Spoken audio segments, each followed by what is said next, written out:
ठीक है। आप सभी का स्वागत है। विशेषकर जो लोग जूम के माध्यम से हमें जुड़े हुए हैं, और अधिकतर लोग जो हैं वे अमेरिका और कनाडा से जुड़े हैं। थोड़ा सा विचित्र लगता है कि पिछली दफा भी हमने राम की विशेषताओं के ऊपर टॉपिक रखा था, और रामनवमी का माहौल होने के कारण उसी चर्चा को एक और नए रूप में देखने के लिए, सुनने के लिए, श्री राम का आदर्श व्यक्तित्व एक चर्चा, तो ये हमने विषय आज रखा है। और हमारे बीच में आपके बिल्कुल जाने माने हैं, और जो लोग जूम पे भी इनको पहले हमारे जूम कार्यक्रमों में सुनते रहे हैं, बड़ा अच्छा परिचय है सभी का। तो आचार्य वीरेंद्र विक्रम जी हमारे बीच में हैं। अगले 45 मिनट तक आप हमारे बीच में इस वार्ता में 45 से 50 मिनट तक रहेंगे। और क्योंकि अब जूम पे हो गया है तो लोग ज़रा थोड़े आराम से आते हैं, लेकिन जो हमारे जूम से जुड़े हुए हैं वह बिल्कुल एग्जैक्ट 7 बजे आ जाते हैं, इसलिए हर हालत में हमें 7 बजे से चलाना पड़ता है। तो अब आचार्य जी अगले 50 मिनट तक आप। धन्यवाद। तो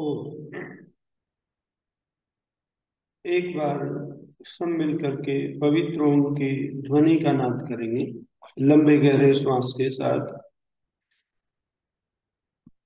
ओम।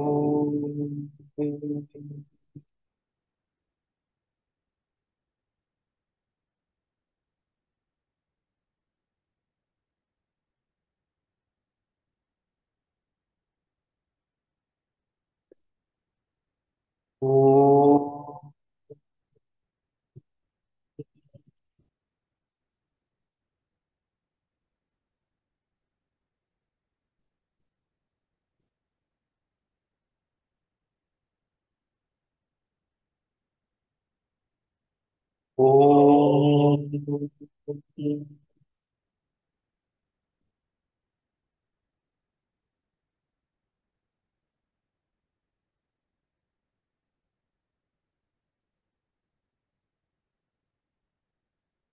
ओम स्वस्तिकंथा मनुचरेम सूर्या चंद्रमसा विव पुनर्दत्ताघ्नता जानता संगमे महि। ओम नमः शंभवाय च मयो भवाय च नमः शंकराय च मयस्कराय च नमः शिवाय च शिवतराय च। ओम शांति शांति शांति।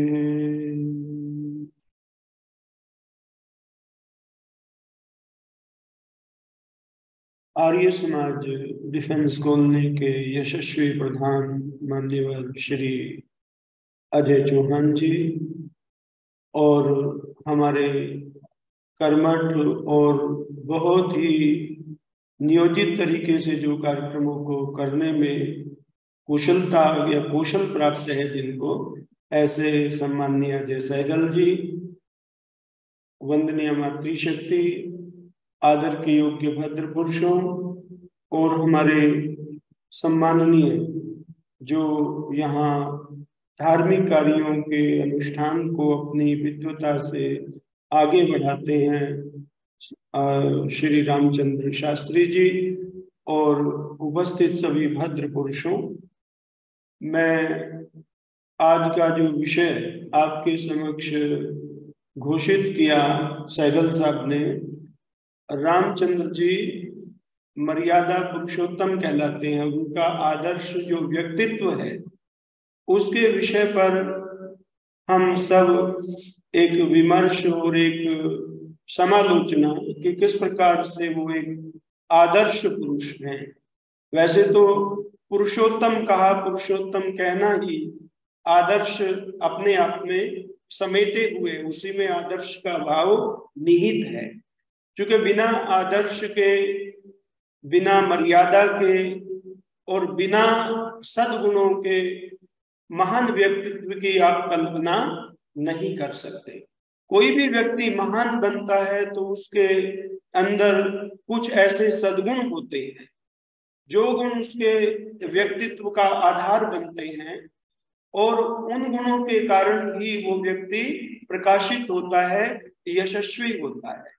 तो भगवान राम के विषय में हम भगवान भी उनको कहते हैं। भगवान का अर्थ परमेश्वर नहीं है। भगवान का अर्थ ऐसे राम जो श्री संपन्न है, उनको महर्षि वाल्मीकि श्रीमान लिखते हैं, लक्ष्मीवान लिखते हैं, दोनों अर्थों में श्री का प्रयोग होता है। और तो यहाँ हम विचार करके देखें कि भगवान शब्द उनके साथ हम प्राय करके लगाते हैं तो उनको सम्मान देने के लिए यश, वैराग्य, श्री आदि जो महान गुणों से संपन्न व्यक्तित्व होता है उसके लिए भगवान का प्रयोग किया जाता है। लेकिन परमेश्वर एक अलग शक्ति है जो सारे ब्रह्मांड का धारण करती है, रचना करती है, संचालन के साथ साथ उसका विनाश करने का भी सामर्थ्य रखती है। लेकिन एक व्यक्ति के रूप में अगर आप देखें तो निश्चित रूप से जिन लोगों ने राम को भगवान के रूप में माना है, तो परमात्मा के लिए तो कोई भी कार्य संभव नहीं है। लेकिन एक व्यक्ति के रूप में जितने बड़े कार्य उन्होंने किए हैं, अगर उसका मूल्यांकन आप करेंगे तो आपको पता चलेगा कि वास्तव में ही वो एक महामानव थे, पुरुषोत्तम थे, उससे पता चलता है। और ये आजकल एक धारणा लोगों के मन में ये समा गई है कि कोई भी बड़ा कार्य व्यक्ति नहीं कर सकता और वो परमात्मा को ही आना पड़ता है, क्योंकि चमत्कार हमने बहुत सारे जोड़ दिए हैं, रियलिटी से हम बहुत दूर चले गए हैं। और हम क्या कल्पना करते हैं कि धरती पर जब पाप बढ़ेगा, जब धरती पर बहुत सारा अधर्म बढ़ेगा, अत्याचार होंगे, तो उस समय पर परमात्मा अवतार लेगा। तो अवतारवाद की जो धारणा समाज के जनमानस में बहुत गहराई से बैठ गई है, उसके कारण जो उनका एक पराक्रम है, जो उनकी एक महानता है, उसको हमने चमत्कार में विलीन कर दिया। इसलिए क्योंकि परमात्मा तो कुछ भी करे उसके लिए तो सब कुछ जो है संभव है। लेकिन एक व्यक्ति के रूप में आप कल्पना करके देखें जिस प्रकार के उन्होंने महान कार्य किए।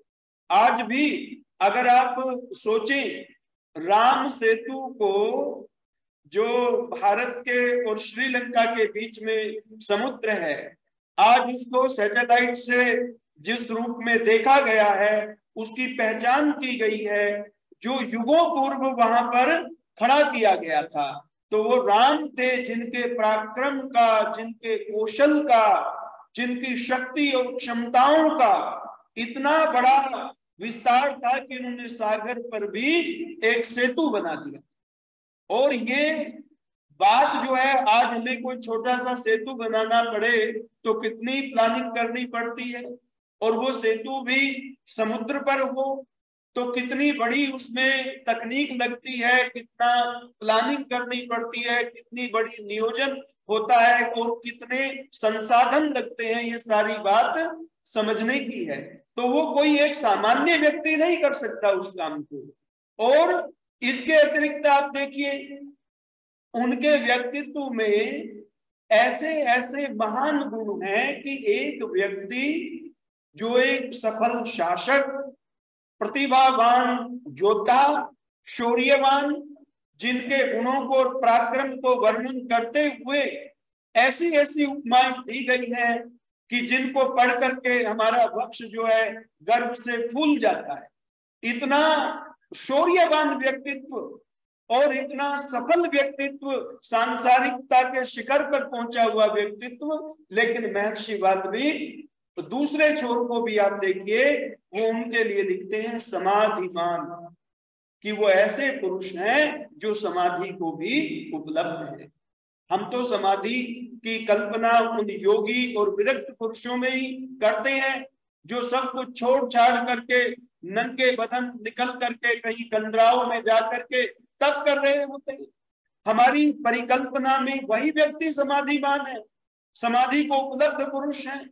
लेकिन रामचंद्र जी के लिए वाल्मीकि जो है समाधिमान शब्द का प्रयोग करके और वहां पर ये उत्तर देते हैं जहां नारद मुनि से ये प्रश्न करते हैं, कौन वस्मिन सांप्रतम लोके गुणवान कश्च वीर्यवान। बहुत सारे प्रश्न वहां पर किए कि इस लोक में कौन ऐसा पुरुष है, पुरुष की बात हो रही है, इस लोक में कौन ऐसा पुरुष है जो इतना पराक्रमी हो, जो गुणों में इतना बढ़ चढ़ करके हो। और वो क्या कहते हैं कि सागर की तरह जो गंभीर हो और हिमालय की तरह जो धैर्यवान हो। हिममान इव, जैसे हिमालय जो है वो अपने धैर्य से खड़ा हुआ है और पृथ्वी के समस्त तुल्य उसमें धैर्य हो, और जब क्रोध आ जाए तो कालाग्नि के समान भयंकर हो, और जब वह दया करे, कृपा करे और व्यक्ति के साथ अनुराग हो तो सर्वस्व न्योछावर करने के लिए भी तैयार हो जाए। को सर्वभूत हिते रतै, ऐसा कौन है जो सब भूतों के हित में, प्राणियों के हित में निरंतर लगा रहता है। तो रामचंद्र जी का जो एक विशाल व्यक्तित्व है उसका चित्रण करते हुए अगर उनकी हम शारीरिक स्थिति को भी देखें तो उसका भी वहां उन्होंने वर्णन किया। वो कहते हैं कि अजानुबाहु, राम ऐसे हैं जिनकी भुजाएं जो है घुटनों तक लंबी हैं, यानी कि विशाल भुजाएं जिनकी है, सुशिर है, और जिनका जो सिर है वो बहुत सुंदर है, सुलला, और ललाट जिनका सुंदर है, जो मस्तक है वो सुंदर है और सुविक्रम है, और उनका विक्रम जो पराक्रम है वो भी महान है। ऐसा वर्णन वहां पर महर्षि वाल्मीकि से कौन करते हैं, नारद करते हैं। उनके पूछने पर वो उत्तर देते हैं। अब आप देखिए आगे क्या कहते हैं, आगे कहते हैं कि वेद वेदांग तत्वज्ञ, रामचंद्र जी जो है वो वेद वेदांग के तत्वज्ञ हैं, जानकार हैं, और धनुर्वेदे धनुर्वेद में विशेष दक्षता प्राप्त है। अब देखिए धनुर्वेद का भी देख लीजिए, उनका शस्त्र में राम का अपने जमाने में कोई दूसरा उदाहरण इतने कौशल का नहीं मिलता। राम एक ही बार बाण चलाते हैं और एक ही बार वचन बोलते हैं, जो एक बार बोल दिया उसे फिर बदलते नहीं है। रघुकुल रीत सदा चली आए, प्राण जाए पर वचन न जाए। विभीषण को बोल दिया लंकेश, तो लंकेश बनाकर ही छोड़ा। एक बार बोल दिया तो वो वचन फिर निभाया।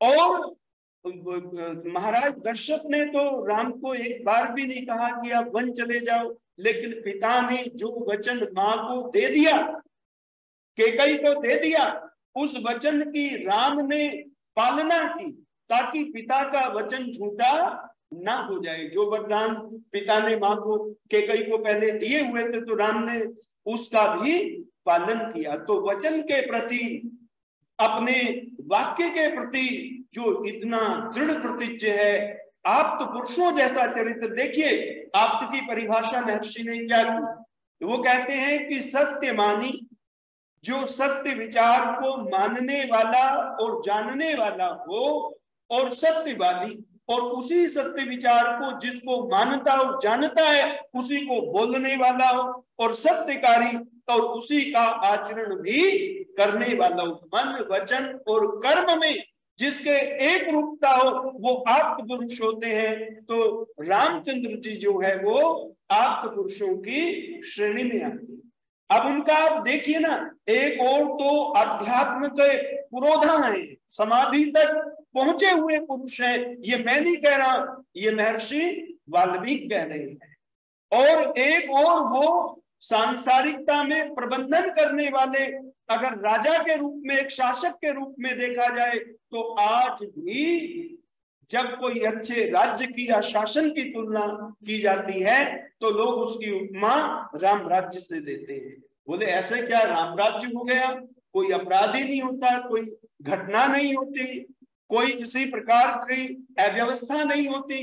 तो उनकी व्यवस्थाएं इतनी सुचारू थी, युग में इतना धर्मपरायण प्रजा थी, प्रजा इतनी समृद्ध थी, संतुष्ट थी, एक दूसरे के प्रति लोग धार्मिकता का पालन करते थे कि आज राम राज्य को हम याद करते हैं। गांधी जी ने भी जब अंग्रेजों के राज्य के विरुद्ध बिगुल बजाया, उनसे पूछा कि भाई स्वराज्य में क्या होगा, बोले हम राम राज्य लाएंगे। तो राम राज्य एक ऐसी परिकल्पना बन गई धरती पर, इतने युगों के बाद भी। त्रेता के बाद द्वापर चला गया, कलयुग के भी 5000 वर्ष चले गए, लेकिन आज भी राम राज्य का कोई सानी नहीं है। तो जो व्यक्ति इतना कुशल प्रबंधन करता हो, जिसका प्रबंधन लोक में इतना प्रबल हो, और आप अगर उनको व्यक्तिगत संबंधों के रूप में तोलना चाहें तो व्यक्तिगत भी मैं कहता हूं एक पुत्र के रूप में अगर उन्हें आप देखें, संतान के रूप में, तो वो ऐसी संतान है जिन्हें आप सुपुत्र या सुसंतान कह सकते हैं। तो वो किस लिए कि आज्ञा पालन में, माता पिता की आज्ञा पालन में और उनका यश और कीर्ति को लोक में बढ़ाने में। देखिए आज महाराज दशरथ को, मां कौशल्या को और कैकेयी को भी लोक में कोई नहीं जानता अगर राम जैसा यशस्वी व्यक्तित्व ना हुआ होता। न जाने कितने राजा काल के गर्त में विलीन हो गए, हमें कहाँ नाम पता है, लेकिन अगर महाराज दशरथ को कोई जानता है तो राम के आदर्श व्यक्तित्व के कारण से जानता है। तो उनका व्यक्तित्व इतना ऊंचा था कि उन्होंने पुत्र के रूप में माता पिता को भी यशस्वी कर दिया, उनके नाम को भी अमर कर दिया, और साथ में उन्होंने ये एक आदर्श रखा। देखिए उस समय की घटना आप देखिए, जब रामचंद्र जी को सुबह पिता से मिलने के लिए जाना है, राज्याभिषेक होना है, और उससे पहले वो पिता से मिलने के लिए जब माँ कैकेयी के महल में गए तो वो अचेत पड़े हुए थे और बड़े व्याकुलता की मुद्रा। तो वहां पर राम पूछते हैं माँ कैकेयी से कि पिताजी की ये हालत कैसे हो गई है, पिताजी इतनी इस स्थिति में किस कारण से हैं? तो वो कहते हैं कि ये आपके कारण से इस स्थिति में है, क्योंकि ये आपको कुछ कहना चाहते हैं पर ये कहने का साहस नहीं जुटा रहे। इनको ये भी आशंका है कि कहीं आप इनकी बात न मानो, ये आपको लेकर के इस दुविधा में और द्वंद में है। तो जानते हो राम क्या कहते हैं कि माँ वो कौन सा काम है जो पिता के कहने से राम नहीं कर सकता। अगर पिता आज्ञा दे तो मैं हलाहल विष का पान कर सकता हूं, अगर मेरे पिता आज्ञा करे तो मैं पर्वत से छलांग लगा सकता हूं, अगर पिता आज्ञा दे तो मैं धधकती हुई अग्नि की ज्वाला में प्रवेश कर सकता हूं। ऐसा कोई काम नहीं है कि पिता आदेश करे और राम उसका पालन न करे। क्या कोई मिसाल है दुनिया में? इतना बड़ा पितृभक्त, इतना बड़ा मातृभक्त संतान, आज भी कल्पना करते हैं कि ऐसी संतान पाकर के गृहस्थी जो है वो कृतार्थ हो जाता है। तो एक संतान के रूप में आप उनको देख लीजिए, और संतान हो भी क्यों ना ऐसी, क्योंकि उनका जन्म जब हुआ तो श्रृंग ऋषि श्रृंग और विश्वामित्र दोनों ऋषियों के संरक्षण में पुत्रेष्टि यज्ञ हुआ, बाकायदा सारे संस्कार हुए। बड़े बड़े आत्मविद और जो वेद वेत्ता उस समय के जाने माने ऋषि महर्षि थे, उन्होंने उनके वो सारे संस्कार कराए, जिसमें पुंसवन है, गर्भाधान है, जिसमें सीमंतोनयन है, जात कर्म है, और वो जन्मजात तेजस्वी पैदा हुए, ऐसा तेज लेकर के पैदा हुए। और अब उनके विषय में जो बातें कही जाती हैं कि वो चंद्रमा के समान जो है प्रियदर्शी थे, यानी कि जब भी बोलते थे तो मीठा बोलते थे। और उनके लिए एक शब्द प्रयोग किया वाल्मीकि ने, वाग्मी। वाग्मी का अर्थ होता है कुशलता से सुंदर तरीके से अपनी बात को कहने वाला व्यक्ति, जिसका वाणी पर अधिकार हो। तो वो ऐसे वाग्मी भी थे और उनके ये वाक कला हमें वहां भी देखने को मिली। जब युद्ध में रावण से उनका पहली बार सामना हुआ तो वहां पर रामचंद्र जी ने रावण को जो उपदेश दिया है, रावण जब निरुत्तर हो गया तो अंत में कहता है कि मैं यहाँ उपदेश सुनने के लिए नहीं आया, ये रण है, यहाँ युद्ध करो। लेकिन राम ने अपने कर्तव्य का अंतिम क्षणों में भी पालन किया। वो जानते थे कि युद्ध की विभीषिका बहुत ही बड़ी विनाशकारक होती, इसलिए उन्होंने अंतिम समय तक भी युद्ध को टालने के प्रयास किए। आपको पता है अंगद को दूत बना करके भेजा था ताकि लंका वासियों का विनाश न हो, इतने बड़े पैमाने पर नरसंहार न हो। तो सामर्थ्य के रहते हुए भी, सारी शक्ति के रहते हुए भी, तो वो एक ऐसे पुरुष हैं जो बहुत ही तेजस्वी हैं। तो उन्होंने एक संतान के रूप में जो अपना यश और कीर्ति का विस्तार करके कुल को धन्य किया, तो उन्हें क्या कहा जाता है? इक्ष्वाकु कुल के मणि, इक्ष्वाकु मणि। उन्हें रघुवंश मणि भी कहा जाता है, राघवेंद्र भी कहा जाता है, रघुकुल तिलक भी कहा जाता है। बहुत सारी उपाधियां रामचंद्र जी को वंश के साथ में जोड़ दी गई, क्योंकि उन्होंने उस वंश को रोशन किया। अब आप देखिए, उनको भाई के रूप में देख लीजिए, एक पक्ष उनका भाई का है। आप बताइए राम और लक्ष्मण में कितना अनुराग था, दोनों भाइयों में परस्पर कितना प्रेम था। वनवास राम को हुआ था, लक्ष्मण और सीता को नहीं हुआ था।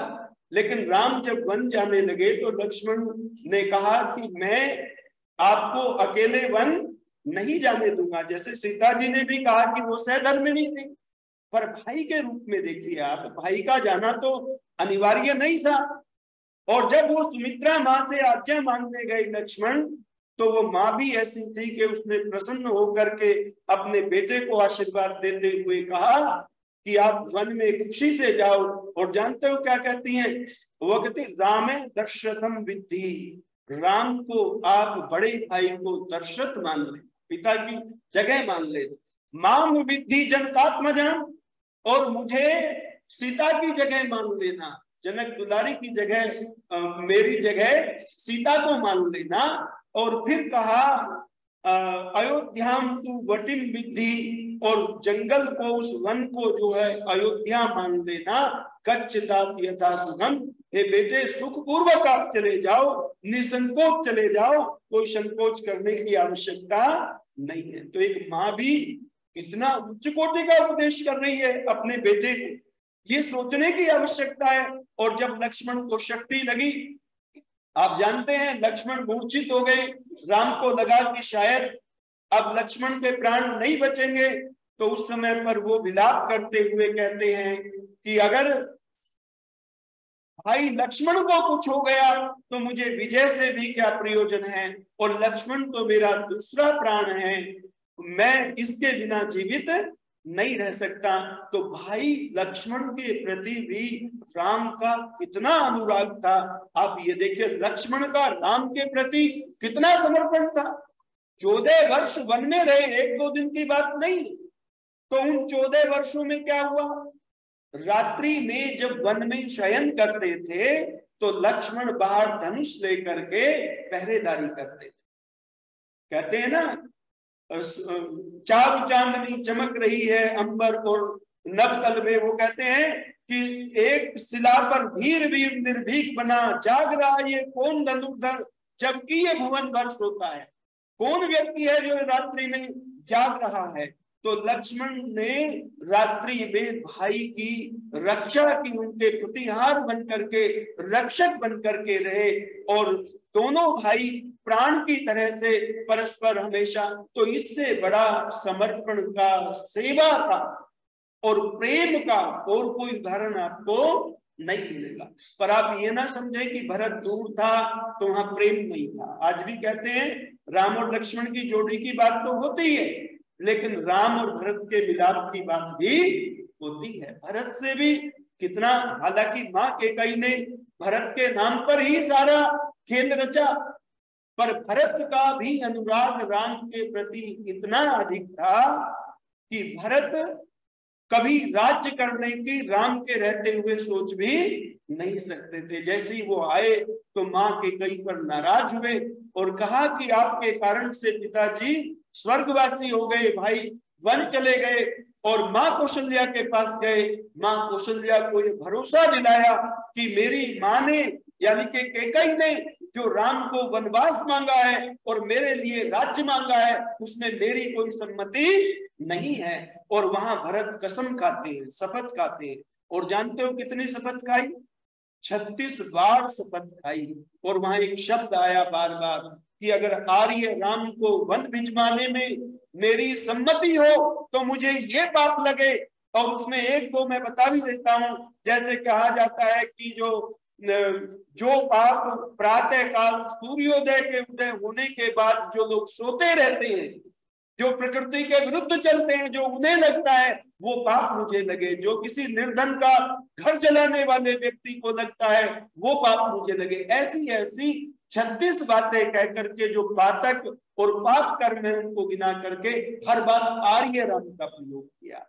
राम आर्य थे, ये हमारा गर्व से सीना ऊंचा होना चाहिए कि आर्य पुरुष थे। तो आप देखिए, तो वहां पर भरत और राम का अनुराग कितना है।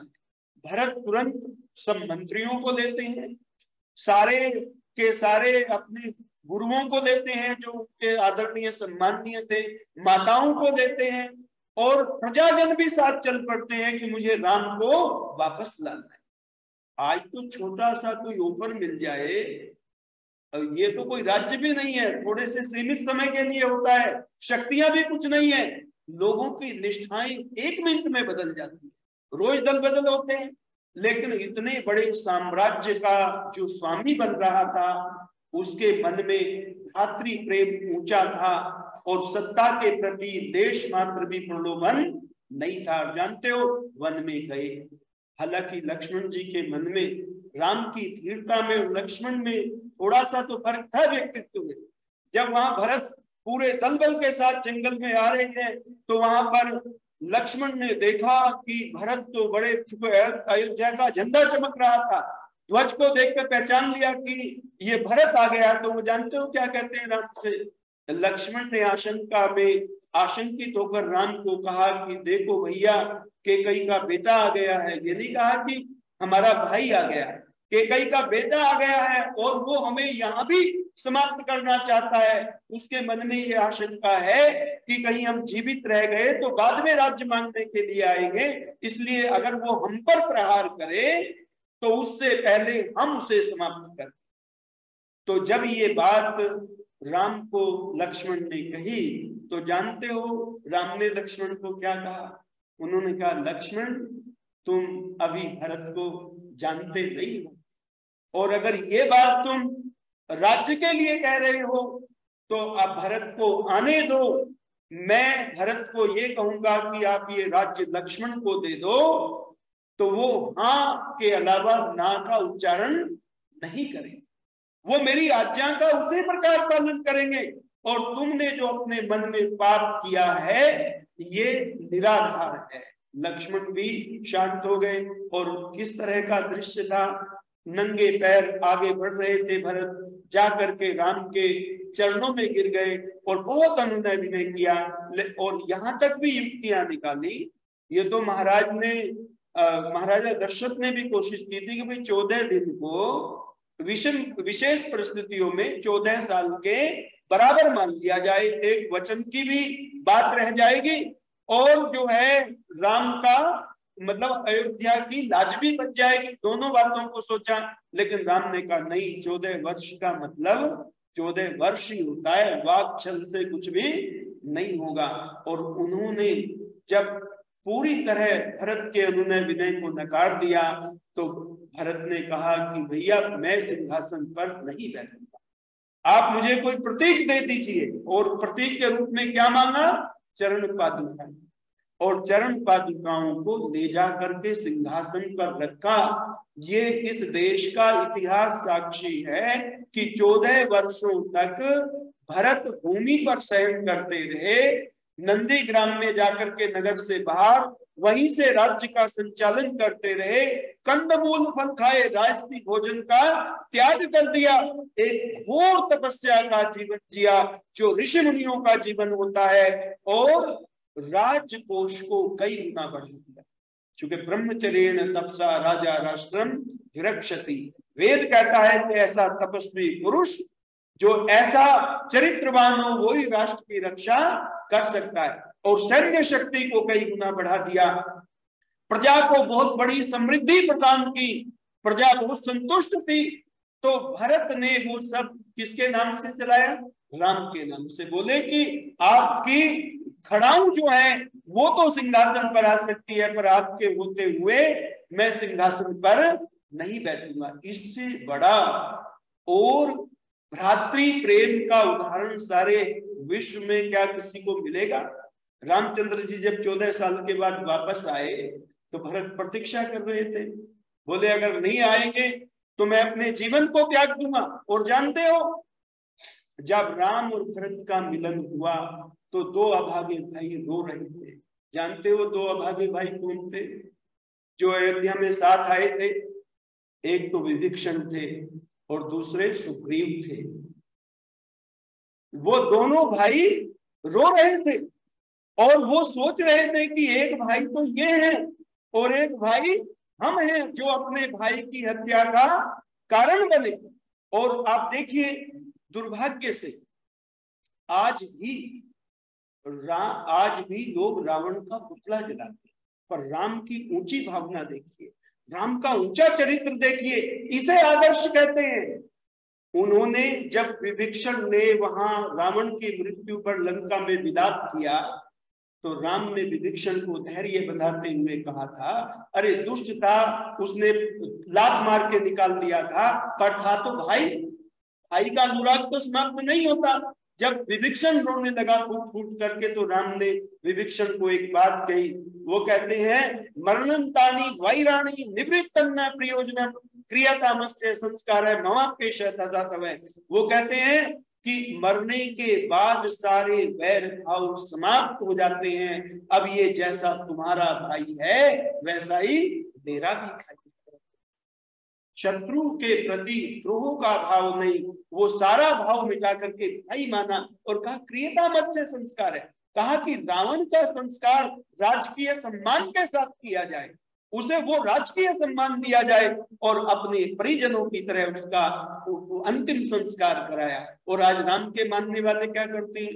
रावण का पुतला बनाएंगे, विभीषण का बनाएंगे, मेघनाथ का बनाएंगे, और हर साल पुतलों की ऊंचाई बढ़ जाती है, बारूद बढ़ जाता है, पोल्यूशन बढ़ जाता है। अरे ये राम का आचरण है? राम ने तो ये प्रतिशोध कभी रखा ही नहीं।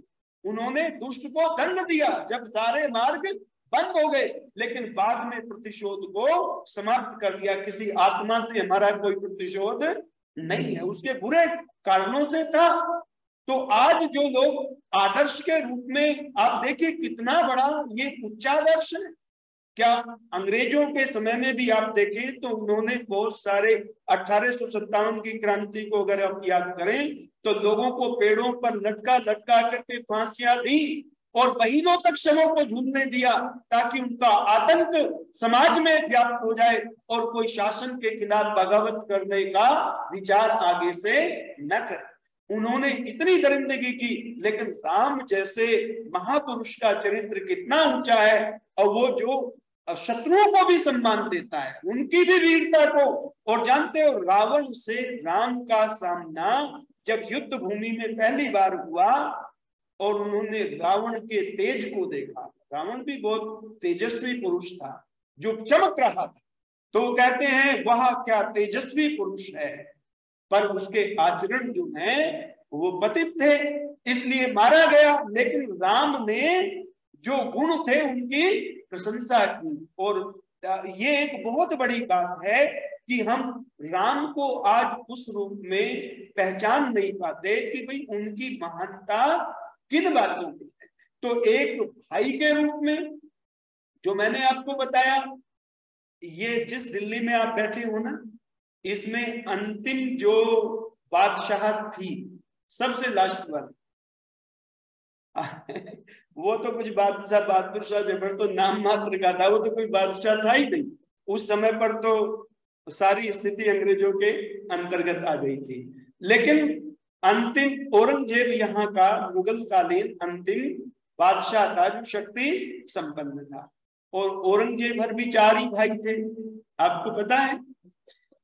दारा बड़ा था, औरंगजेब छोटा था, शुजा और मुराद, ये 4 भाई थे। लेकिन जब शाहजहां यहाँ बीमार पड़ गया लाल किले में, तो उस समय पर क्या हुआ, उसने दारा शिकोह को अपने उत्तराधिकारी के रूप में अपने दरबार में अपने पास रख लिया।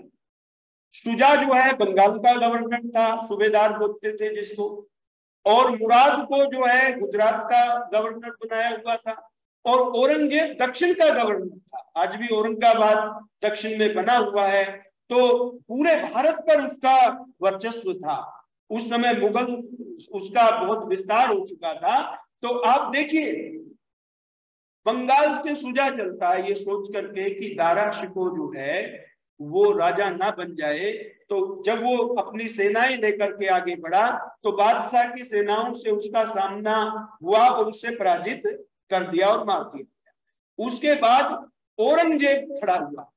औरंगजेब ने जो गुजरात वाला मुराद था उसका दूसरा भाई, उसको पत्र लिखा और उसको कहा कि देखिए मैं बादशाह नहीं बनना चाहता, पर मैं दारा शिकोह को जो एक काफिर है, दारा शिकोह को काफिर क्यों कहा, क्योंकि वो सभी धर्मों का आदर करता था। उसने उपनिषदें भी पढ़ी थी। महर्षि दयानंद ने खुद लिखा है कि दारा शिकोह ने उपनिषद पढ़ने के बाद कहा कि मेरे मन को जितनी शांति और मेरे संदेह जितने उपनिषद पढ़ करके समाप्त हुए उतने किसी पुस्तक से, किसी ग्रंथ से नहीं हुए।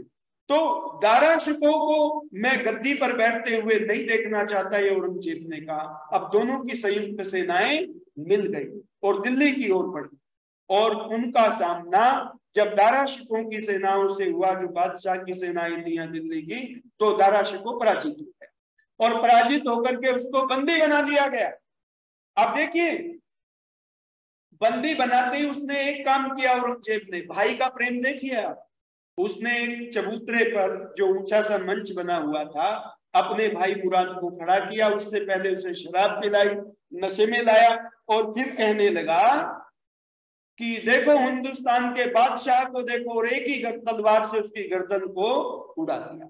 जिसे यूं कहा था कि मुझे बादशाह नहीं बनना, मैं तुम्हें बादशाह देखना चाहता हूं पर काफिर को नहीं चाहता। उस सगे भाई की गर्दन को एक ही तलवार के वार से जो शराब पिलाई पहले उसको अलग कर दिया। और फिर औरंगजेब ने दारा शिकोह को भी इस दिल्ली के चांदनी चौक में उसकी अपमान यात्रा निकाली। और जानते हो कैसे निकाली? एक जल्लाद को ओहदे पर नंगी तलवार दे करके खड़ा किया, नजर बेग को, और यहाँ हथनी पर जो अस्तबल की गंदगी से सनी हुई थी उस पर उसकी अपमान यात्रा निकाली, और बाद में दारा शिकोह का सर काट करके उसके बेटे को भी मार दिया गया, और जो जेल में बंद शाहजहां था उसके पास भेंट के रूप में भेज दिया गया। एक और तो ये सल्तनत थी, ये आपकी बादशाह थी, और एक और राम राज्य को देखिए। राम राज्य का नाम ऐसे ही थोड़ा ही है कि भाई का भाई के प्रति कितना समर्पण था। और मैं आपसे निवेदन करूं, एक मित्र के रूप में अगर आप राम को देखें तो उन्होंने बाली से मित्रता की, तो मित्र के संकट को पहले मिटाया।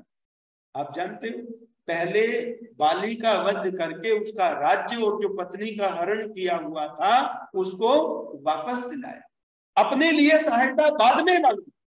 उन्होंने निषाद जैसे, गुह जैसे, मतलब जो उस समय के गरीब लोग थे, वनवासी लोग थे, उनसे भी वही मित्रता रखी, उनसे भी वैसी आत्मीयता रखी, सबरी से भी उसी प्रकार का अनुराग किया, उनको भी वैसा ही सम्मान दिया। ये नहीं सोचा कि ये जंगल में रहते हैं या ये कुछ गरीब है या ये ऐसा जीवन, उनके साथ भी उन्होंने वही प्रगाढ़ प्रेम अपना रखा। तो राम का व्यक्तित्व कितना ऊंचा है, उन्होंने सबको आत्मीय व्यवहार किया सबके साथ। और मित्रों की आप बात देखिए, मित्रता में वो एक बात कहते हैं, वो बात बहुत लोग समझते नहीं है। मित्रता का लोग क्या मतलब समझते हैं, भाई आप मेरी मुसीबत में काम आए, आपने मेरी मदद की, तो आप पर मुसीबत आए मैं भी आपकी मदद करूंगा। तो राम कहते हैं नरय प्रति उपकारार्थी आपत्ति में विकांक्षति, बोले मैं तो भगवान से प्रार्थना करता हूं कि आपके ऊपर कोई आपत्ति ही ना आए। मैं पहले ये कहूं कि आपत्ति आए और फिर मैं आपकी मदद करूं, इसके बजाय मैं भगवान से प्रार्थना करता हूं कि आप पर आपत्ति ही न आए। तो इतना ऊंचा भाव अपने मित्रों के प्रति राम का रहा, तो वे एक आदर्श मित्र भी थे और सारे राजाओं ने उनकी मैत्री को स्वीकार करके चक्रवर्ती राजा उनको स्वीकार किया। ये उनके हृदय का प्रभाव था। आप देखिए अंगद बड़े ओज और आवेश में आया जब रावण मर गया, तो अंगद कहने लगा कि ये विजय आपकी नहीं है, ये विजय मेरी भी है।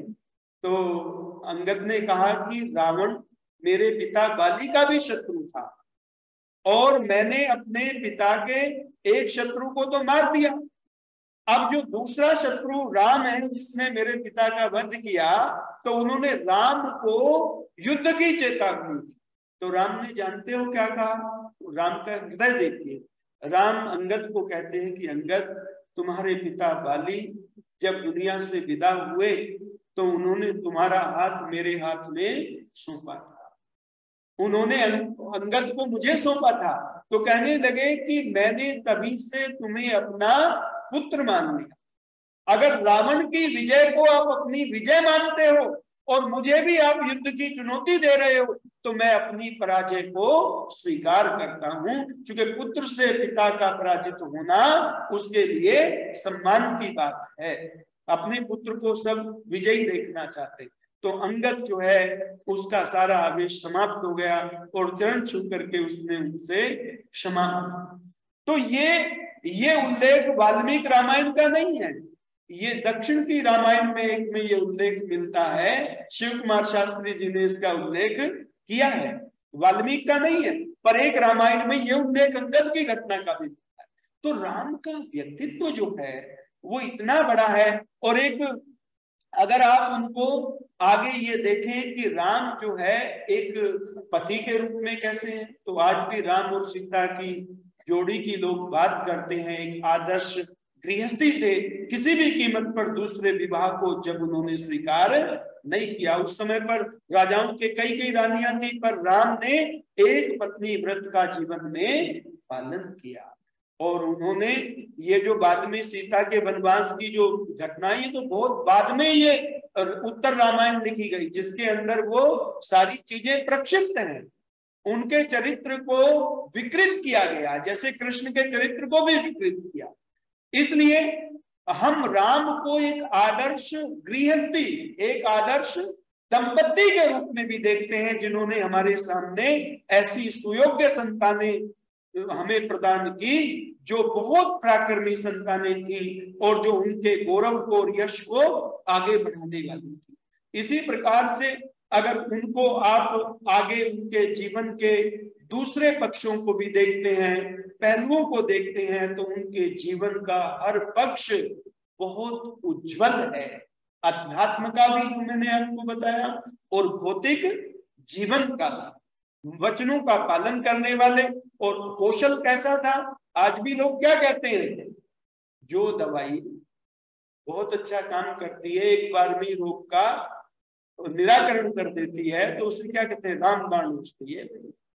मतलब एक ही बार में काम कर दिया, तो रामबाण आज तक भी जगत में प्रसिद्ध है। तो राम का उन्होंने भुजा उठा करके प्रतिज्ञा की थी कि मैं पूरी पृथ्वी को असुरहीन मही करूं, भुज उठा प्रतिज्ञा की। वो सच्चे क्षत्रिय थे जिन्होंने इस पृथ्वी से, जैसे योगेश्वर कृष्ण ने कहा था, क्या कहा था, विनाशाय च दुष्कृता परित्राणाय साधूनाम और विनाशाय च दुष्कृताम, यही भगवान राम के जीवन का भी लक्ष्य था। तो इसलिए हम उनको आदर्श के रूप में देखते हैं, जिन्होंने अपने अहम को कभी आगे नहीं आने दिया, सेवा को, समर्पण को, प्रजा रक्षण को ही हमेशा महत्व दिया, संबंधों का और जो वचन था उनका हमेशा उन्होंने सम्मान रखा। एक वैदिक आर्य के रूप में हम उनको, जो आर्य का ऊंचा व्यक्तित्व होता है उसके रूप में हम उनको देखते हैं। समय मुझे और अनुमति नहीं देता, तो मैं बहुत बहुत आपका हार्दिक आभार व्यक्त करता हूँ। धन्यवाद।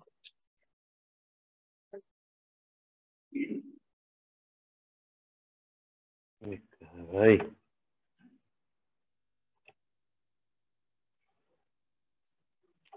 तो आपने पिछले सप्ताह भी राम के ऊपर ही सुना था, लेकिन एक नए ढंग से, नए स्टाइल से, और सुनने में बहुत अच्छा लगा और मुझे अच्छा लग रहा था।